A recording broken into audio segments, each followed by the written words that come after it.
Who dat to the Who Dat Nation? Welcome to the Who Dat Say podcast, your podcast for the New Orleans Saints here on the KB Radio Network. I am your fellow Who Dat and host, Kevin Reed, and we're back at it. It's back to football. Week 12.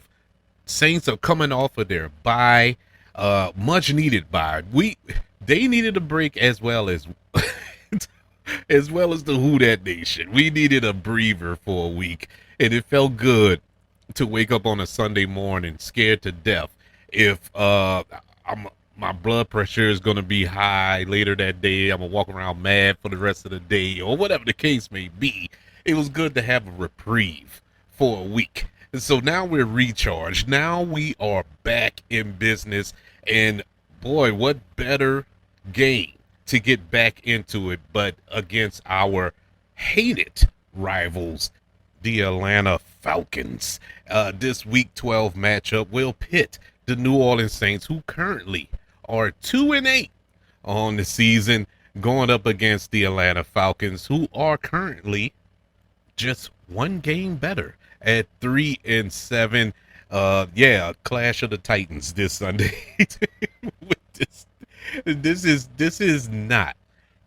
If you would have told me 5-6 years ago that we would get to this point in the NFC South where the two worst teams in the division were the Saints and the Falcons, I would have looked at you crazy, because we were still dominating the division 5-6 years ago. You know, we were holding our own. We weren't having much playoff success, but we had the division on lock. Atlanta was right there with us. It was a race every year between us two. It was a fight for a division title between these two teams every single year. Every now and then, Tampa will rear his ugly head, and Carolina is Carolina. But now, here we are. Here we are in 2025, and these two teams have 5 wins between the two of them 12 weeks into the season. You couldn't tell me that was going to be the case. Ironically, both of these teams' last game were against the Carolina Panthers. The Saints had success. They knocked off the Panthers in their best game of the season, hands down, 17-7 in Week 10, and that snapped our 4-game losing streak. Thank God, because it was depressing, to say the least, to put it mildly. And the Atlanta Falcons, on the other hand, they just played the Falcons and they lost yet again. They actually got swept by the Carolina Panthers. The first game was a blowout. Last week game, it actually went into overtime, and I'm mad, boy. You want to talk about mad, because I turned the game off. I thought Atlanta had the game won at the end. I honestly did. I switched over and started watching another game, being as though the Saints weren't playing, and next thing I know, Carolina wins in overtime. I'm like, what? I missed that. I missed the climactic conclusion to that game. But Atlanta is in trouble. Atlanta, just like we snapped a 4-game losing streak, the Atlanta Falcons are on a 5-game losing streak. They started off the season 3-2. Atlanta was looking like that team. It had looked like they had finally turned that corner. Oh, but no. No, they have hit a wall.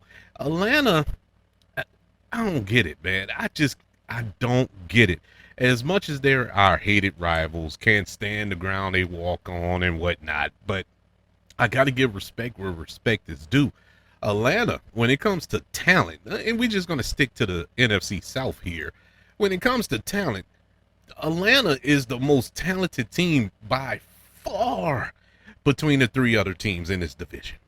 By far. It's not even close. It doesn't make sense to me why this team look the way they look, why they play the way they play. They are the most underachieving team on God's green earth. And this ain't shade. I'm not trying to belittle them. It's just the truth. They'll tell you themselves that they're underachieving. There's no reason that team should be struggling like they are. Saints are struggling. Yeah, rookie quarterback and new system, new coach, and blah, blah, blah. Okay, they're struggling. They shouldn't be struggling as much as they are, but they're struggling nonetheless. It's kind of understandable. Not for Atlanta. There's no excuse for Atlanta to be on this skid like they are. And they getting mollywopped. I'm not talking like they're losing. Yeah, last week was a close one. But prior to that, they've been getting their lunch fed to them by teams. I don't understand, man. I really don't get it. But can this be a bounce back game for the Atlanta Falcons? I don't know. I don't know about that. This is the one time this season that I think the Saints actually have a chance to win. Legitimately going in. I feel that way sometimes when we're playing a game, like with Buffalo. I felt like during that game we could have beat Buffalo. I felt during the 49ers game that we had a chance to win that game, and so on and so forth. But not going into the game. Going into the game, I always felt the Saints was going to lose. This week, I feel the Saints will win this game. To be honest with you, they should win this game. And to be more honest with you, they better win this game. There is no excuse that the New Orleans Saints lose this game. I'm telling you flat out right now. If the Saints lose this game Sunday against the Atlanta Falcons, there is no hope for this team under this regime. No hope at all. I hate to be Debbie Downer, but it's the truth. Is no reason. You had not 1, but 2 weeks to prepare for this team. You are facing a team that lost their starting quarterback for the season and their number 1 receiver for the season. Well, I don't know if is Drake London for the season? I'm not 100% certain, but I know he's not playing Sunday. And so that's 2 weapons that they don't have. You have Kirk Cousins coming in, who's a statue. Yeah, he's a veteran, but he's a statue. And so you should be able to tee off on Kirk Cousins. You should be able to disrupt Kirk Cousins. Now, B.J. Robinson, that's going to be a problem. I would say take him away, take him out of it, and put it in Kirk Cousins' hands, which sounds crazy, but I'd rather that than the slow, methodical death that Bijan Robinson is going to give you. And so but why am I telling them this? You had 2 weeks to prepare. And so I'm not confident. I'm not going to say with confidence the Saints will win, but I know that they should win. Before we go a little deeper into this game, though, I want to address the elephant in the room. I was supposed to do a show last week during the bye week, kind of giving our mid-season grades of the team. One, it was 3 reasons why I didn't do the show. Number 1, it really wasn't nothing to grade. The team looks horrible. The team looked bad. Those first 10 weeks. Yeah, we were coming off a victory, and everybody is high off of that victory. Like the Saints have turned the corner. They have arrived off of 1 win. People need to relax. Just relax. Number 2, it would have been anger filled. And I'm trying to work on my mental health, people. I really am. I know it doesn't seem that way, especially when I talk about the Saints after every game. But I really am trying to work on my mental health. I'm really trying not to be so negative about everything, but it really was nothing positive to say about the Saints other than the fact that they won the game, their last game going into the bye. If I go from week 1 on, 1 through 9, no, I have nothing to talk about positively. The team looks horrible. Everything looks horrible. So that's the reason. Number 2, I was still considering powering through an episode recording an episode and dropping it. And then news broke. News broke. Coming from Gail Benson herself, the owner of the New Orleans Saints and also the Pelicans as well. But she decided to talk. And this is where I just flew off the handle. And I knew I couldn't do a show. And it was coincidentally the day I was going to record the show. That's the day this news dropped. And now she came out in an interview with Jeff Duncan, I believe, with the Time-Picayune down here in New Orleans, that basically telling the fans to shut up and dribble, that we don't know what we talking about. It's ridiculous. You know, it would be ridiculous to fire Mickey Loomis. Now, in all sense of reality, do I think they will fire Mickey Loomis? No, I don't think she could. I don't think, even if she wanted to, I don't think she could, due to the legality of it all, how he's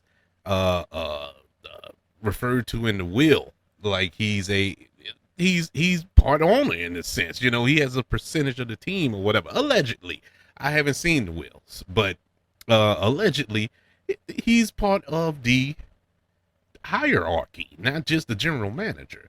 And so I don't think she can just straight up fire him. Now, she can tell him to step down, relieve him of his duties. He'll still be a part of the team, but not the general manager. I think that's what she should do. But she, obviously, after all of this, I don't think it's going to happen. And the problem is, what got me so mad, I'm cool now to a degree, but what got me so mad was the fact that she's just completely lost. How can you sit there and use examples of what he did in the 2006 draft as a reason why you would keep him as general manager? Does she not realize it's 2025? We are literally, months away from the next draft, which will be the 10-year anniversary of that draft. 10 years. And you using that as an example? No. You can't sell me on the 2006 draft and say, oh man, look what he's done. Well, what about the drafts underneath that? What about the other drafts? All these players that were busts, the Cesar Ruizes, the Trevor Pennings, the Marcus Davenports, the Peyton Turners, all of these first round draft picks that's not even on the team. Oh, but he's doing an excellent job. It's ridiculous. The direct quote was, it may not be what the fans want to hear, but as far as firing Mickey Loomis, that's ridiculous. He does a great job. How? He hired Dennis Allen when there were other coaches available that had more cachet, that were more proven, that have a better winning record as a coach. But you decided to run it back with Dennis Allen. And if it wasn't for Gail, which I'll get to that in a minute, but if it wasn't for Gail, he would still be here. But I'm not going to get to it in a minute. Let's get to it now. If he's doing such a great job, Mrs. Benson, why did you go behind his back and fire his head coach last season? I'll wait. I'm listening. I'm all ears. Now, you tell me what's ridiculous. Obviously, he's not doing his job. You had to do it for him. I don't understand why she felt the need to open her mouth. Gail Benson was getting the pass from me. She was getting the pass from a lot of people in the Who Dat Nation, because everybody loves Gail Benson, and I have no ill will towards her personally. And she's a beautiful person. The stuff that she does in the community for the city of New Orleans is second to none. Outstanding woman with philanthropy, but not when it comes to football. You don't know football. You're not a football person, which is fine. I'm not hating on her for that, you know. You're not a football person, so you put football people around you that know their job. That's what you're supposed to do. And when she first got here, or when she took over the team after the late great Tom Benson passed away, yeah, Mickey Loomis, he was in place. You already had pieces in place. Okay, I get you running it back with everybody for a time, but now after you've been the head of this team, the owner of this team, and you've seen the law of diminishing returns year after year after year, you can't tell me that this guy is doing a great job. It's embarrassing. If he's doing such a great job, this team can't even release a player right. The Saints reportedly released wide receiver Brandon Cooks earlier this week, which I get it, because what was he doing here? He wasn't producing anything. Well, he was getting like 2 catches a game, 2 targets a game, or something like that. He wasn't doing anything here. And so, yeah, release him, get rid of him. Let him go somewhere where he can win or something. Well, the report came out just the other day. He's still with the team. Why is he still with the team? Because of his contract. Something with his contract.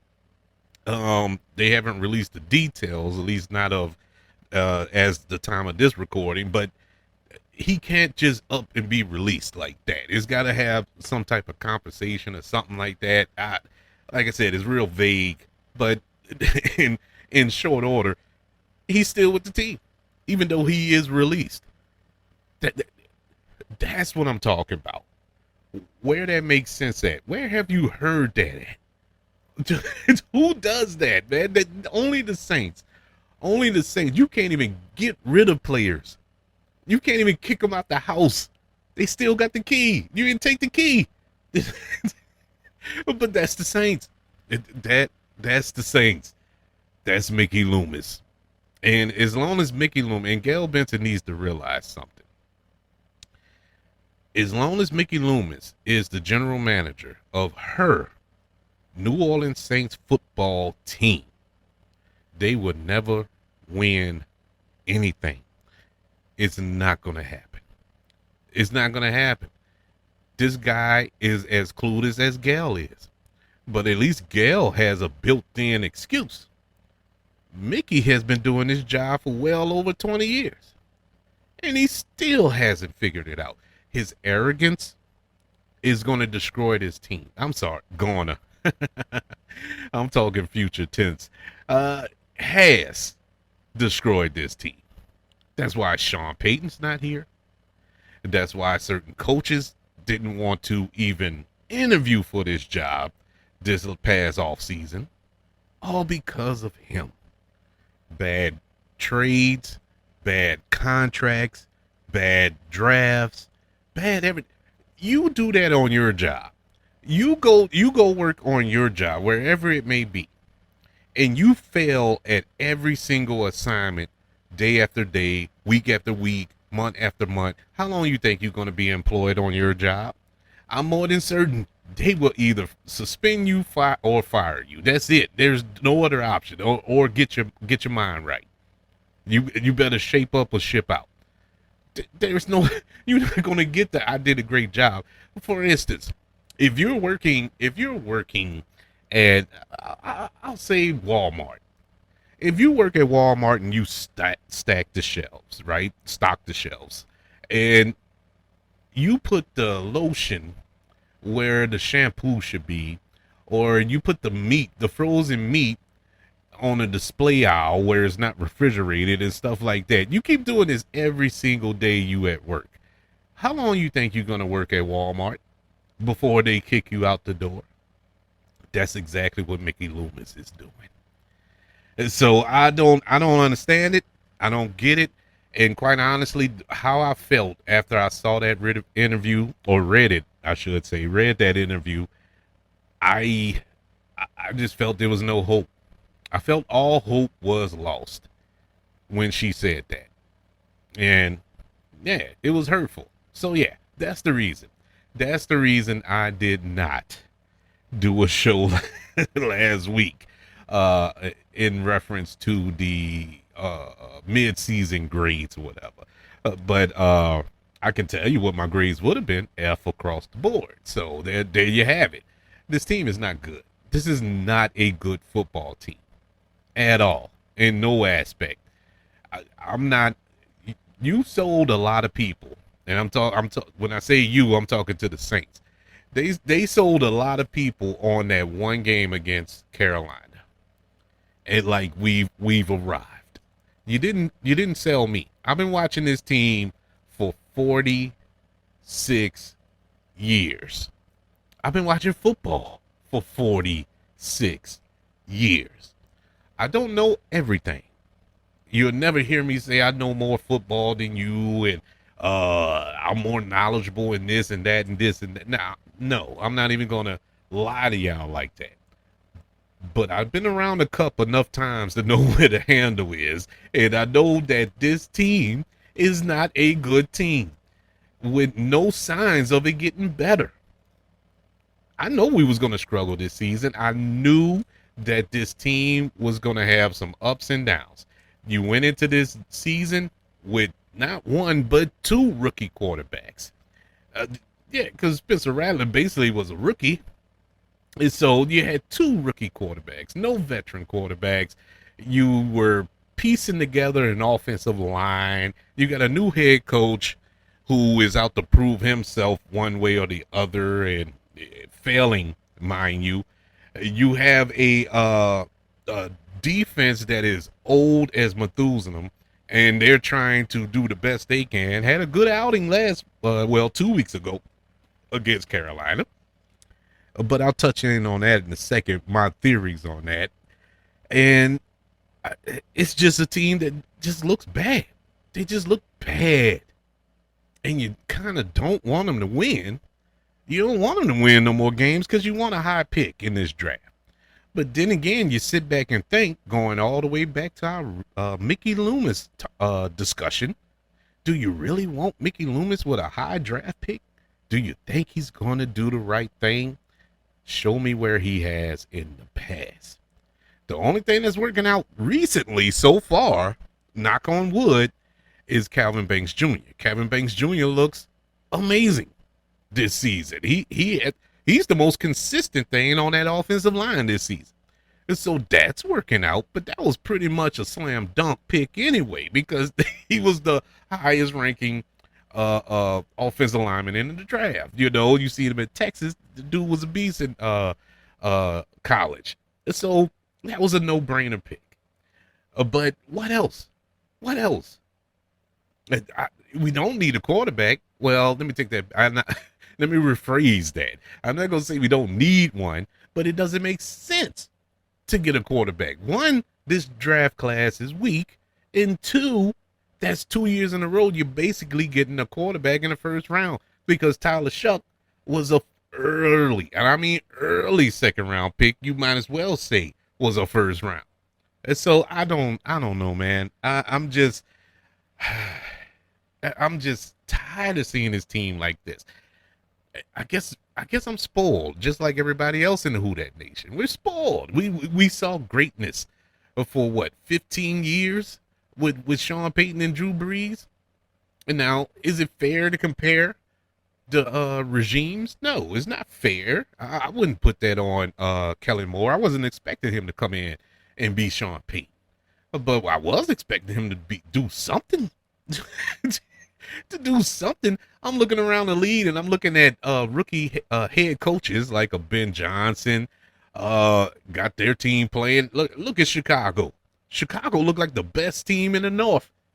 They look like they might make the playoffs. Seriously, they look good. Rookie head coach. You look at Aaron Glenn in New York. Now it's New York, and they look like trash at times, but there are times that team plays hard. That team plays really hard for Aaron Glenn. And they done squeaked out a few wins there, you know. They're not going nowhere this season, just like the Saints. They ain't going nowhere, but they're playing hard. And that's all I wanted the Saints to do. I wasn't expecting the Saints to go 17-0, but I was expecting them to be in every game at least, give these teams a fight, make them earn a victory. And Buffalo had to earn it. 49ers had to earn it. That's it. Everybody else, everybody else, they went and got it. But last week or 2 weeks ago against Carolina, I don't buy that game. I don't feel the Saints went out there and beat Carolina.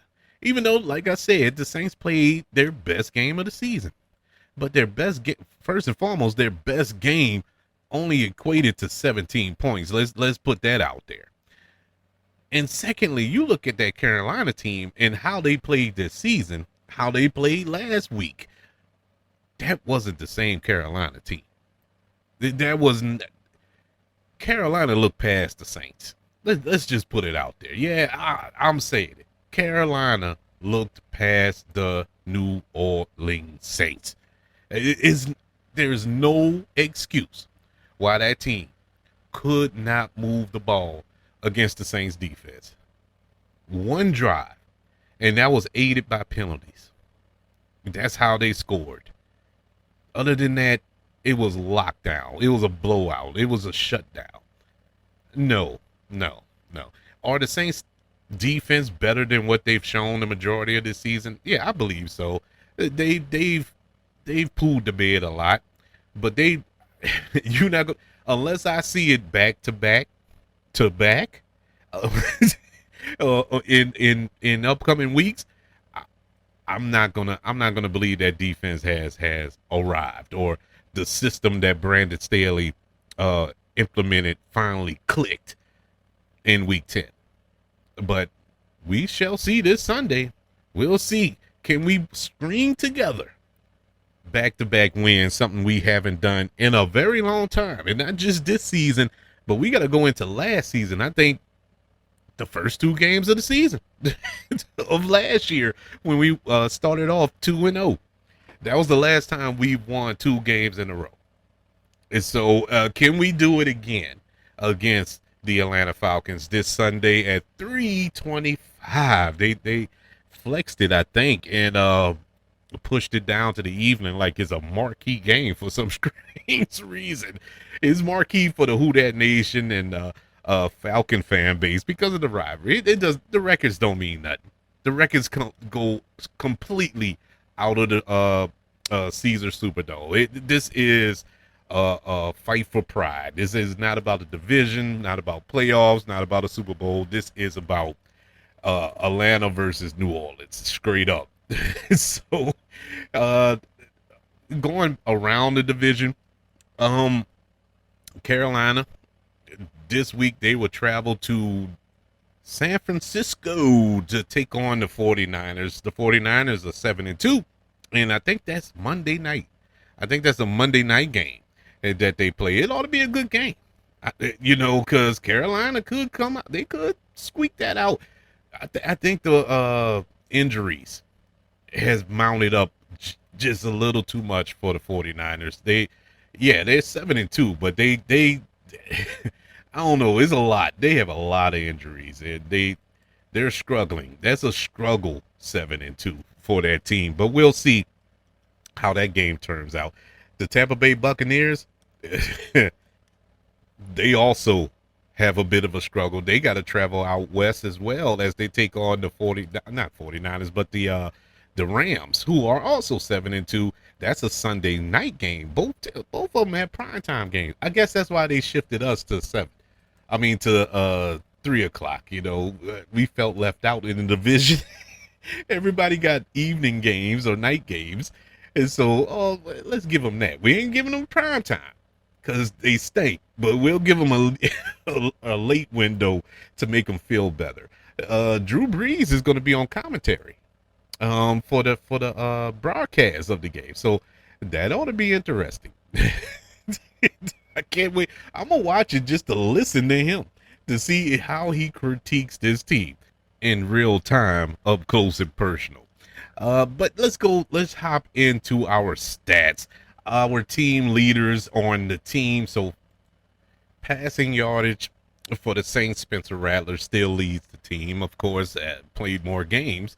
But he sits at 174 completions off of 256 attempts, 1,586 yards passing, 8 touchdowns, and 5 interceptions for the Atlanta Falcons. Their passing leader is Michael Penix Jr., and these numbers will be it. This will be his season total because he has been placed on IR for the remainder of this football season. But he was 166 for 276, 1,982 yards, 9 touchdowns, and 3 interceptions.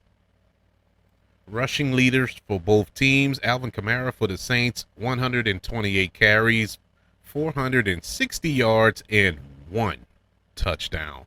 And that was in week 1. The last time he scored. For the Atlanta Falcons, Bijan Robertson, 158 carries, 783 yards rushing, and 4 touchdowns on the ground. Receiving leaders for the Saints: Chris Olave, 60 catches for 664 yards and 4 touchdowns. For the Atlanta Falcons, you have Drake London, who is out for this Sunday's game against the against the Saints, rather. He has 60 catches for 810 yards and 6 touchdowns this season. Team rankings, 12 weeks into the season, starting with the record: Saints are 2-8, Falcons 3-7. Scoring average: Saints are 30th in the league with 15.5. The Atlanta Falcons are 27th in the league with 19.5. Opponent scoring average: Saints are ranked 21st in the league, and the Atlanta Falcons are 19th. Total offense: Saints are 26th, Falcons are 16th in the league in total offense. Total defense: Saints are 10th in the league. That's a shocker. Saints are officially a top 10 defense. I can't make this up. Numbers don't lie. My eyes do, apparently, but the numbers don't. Saints are 10th in the league.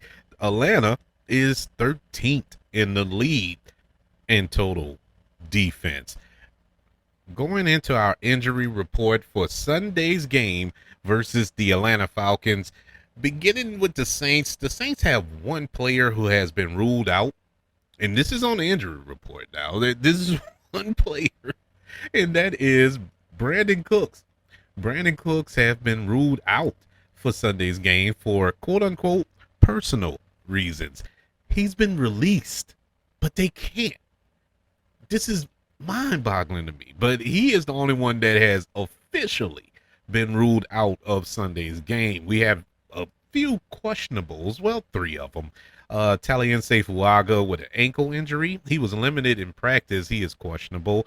Alvin Kamara is also questionable with that ankle. That's something that has been following him all season, so he's going to play. I don't know what I can't remember what game that was he got hurt, but I do remember him getting hurt. Either way, also you have Barry Wesley, offensive tackle, with a hip injury, but he is questionable for Sunday's game. Going to Atlanta Falcons, theirs aren't as bright and bubbly as ours. I mean, it is super long, so I'm gonna try to go through a few, go through them as best as I can. They have several players who are out for Sunday's matchup against the Saints. Beginning with the big elephant in the room, I mentioned it earlier. Of course, their quarterback, Michael Penix Jr., with the knee injury. He is out not only for Sunday's matchup, but for the rest of the season. Also, Drake London with a knee injury. He has been ruled out for Sunday's matchup. Linebacker Josh Woods with a hamstring. He has been ruled out. Defensive tackle Zach Harrison with a knee injury. He has been ruled out. Cornerback Billy Bowman with an Achilles. He has been ruled out for Sunday's matchup. And they also have quite a few questionables. Guard Chris Landstrom, He has a foot injury. He is questionable.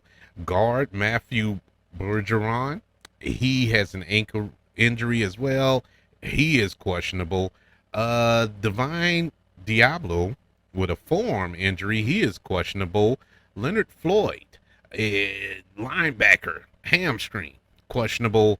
And linebacker Malik Burdom, he has a shoulder injury.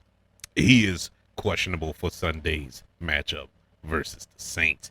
This will be a homecoming of sorts, by the way. You have Caden Ellis, the linebacker for the Falcons, former Saint player who has flourished over there in Atlanta. What's his name? David Agumata. He's over there. He's the defensive tackle. Also looks good in Atlanta. They're there. They are there. And another testament to Mickey Loomis, all those players that they released, didn't give contracts to, went elsewhere and flourished. Just like those two names I mentioned. Think of the Trey Henderson. Think of the oh my God, why am I blanking on his name? He's in Philly now, the linebacker who we had on special teams. And we couldn't get him on the field here. Oh, why am I blanking on his name? It's gonna come to me after I finish. But anyways, yeah, you let all these players go and they went elsewhere and flourished. And it's just, and they walked out the door for nothing. Most of them for nothing. Anyway, this Sunday, keys to victory. And like I said to start off the show, the Saints should win this game. Will they? I don't know. I'm still not bold enough to come out there and say, oh, Saints gonna win. No, I'm not ready for that. But the Saints should win, and how they can win defensively, Saints will have to contain Bijan Robinson. There's no ifs, ands, or buts about it. Kirk Cousins will have to beat me. Now, can Kirk Cousins beat you? Yes, he can. It's Kirk Cousins. You know, he's a veteran quarterback. He's seen it all. You know, it's nothing you can throw at him that he probably hasn't seen. But I would live with that. I can live with that. You got to take something away. Saints did a good job 2 weeks ago against Carolina. They took away their star running back, Rico Dowdle. They took, non-factor, zero factor. And they were lost. The Carolina Panthers were lost and eventually did lose as a team. And so you got to take something away. Offensively, Saints, number one, and I know this is a tall ask, but can we score over 20 points? I mean, is that possible? Can we get into the end zone not once, not twice, but 3 times in a game? Is that possible? I'm asking for a friend because you put a lot of pressure on the defense here, and that's what's really wrong with our defense. You asking a lot of this defense. The Saints defense will be lights out great. I know they're top 10, sitting at 10 right now, technically, so they're top 10, but they can be top 5 if the offense was able to stay on the field, give us long, sustained drives, you know, capitalize on turnovers, capitalize in the red zone. The Saints offense isn't doing that. You know, the Saints defense is built to maintain a lead. And that's what they're built for. They're great. They'll be great as that. As it is right now, they're doing all the heavy lifting. And then we get mad at the defense at the end of the game because they're tired. They can't hold it. They've been forcing 3 and outs, get a turnover, forcing 3 and outs. Special teams will get a block or something, and the offense can't capitalize and puts them right back on the field. You're hurting the defense with that. You have to play. I know y'all heard the expression, but it reigns true. Complementary football. Complementary football. If everything is clicking together, you will win the game. Just like 2 weeks ago, everything was clicking, and you won. I just need a little more. And I know this is a a team that's working, that's building. I'm not looking for you to score 30, 40 points a game, but take some pressure off the defense. Get you a 2-score lead and see this defense just pin their ears back and win. That's all I'm asking. Yeah, the Saints should win this game. Um, unfortunately, we're gonna have to sit down, grab us, grab us a beer or a Coke, whatever your weapon of choice, and actually watch this game to see if the Saints can come out victorious this Sunday against the Atlanta Falcons. I made the joke earlier that, woke up last Sunday without the stress of knowing the Saints will put me, knowing the stress that the Saints are going to put me through. But the reality was I was bored senseless Sunday. I couldn't, it just wasn't right, man. I watched every game. I just turned on Red Zone and let it play, just watch the, eventually I got tired of watching one game. So I turned it on Red Zone because my OCD was going crazy. And so I'm bouncing around the different games, and I just wanted to watch the Saints.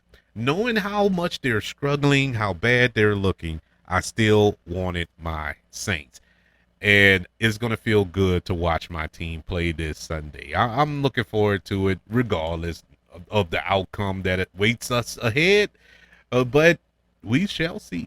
I would like to know, what do you think of this game going forward? What did you think of the comments by Gail Benson last week to Jeff in that Jeff Duncan interview?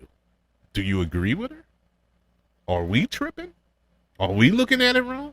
I would love to know your thoughts. Email the show, kbradiopodcast@gmail.com. You can also search for the show on all social media platforms. Just search for the KB Radio Network. Also, don't forget about YouTube, ladies and gentlemen. Subscribe to the KB Radio Network channel and like this video if you don't mind. Don't forget about the 5 stars, the reviews, and sharing this show if you're listening on Apple Podcasts, Spotify, iHeartRadio, wherever you are currently listening to the Who That Say podcast here on the KB Radio Network. Everybody, thank you for joining me for this preview of the Week 12 divisional matchup between the Atlanta Falcons.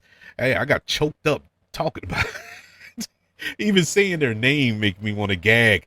The Atlanta Falcons and our New Orleans Saints. Don't forget that after the game on Sunday, I will be back to recap a Saints victory. We shall see. But until then, you can hear me screaming, "Who dat?"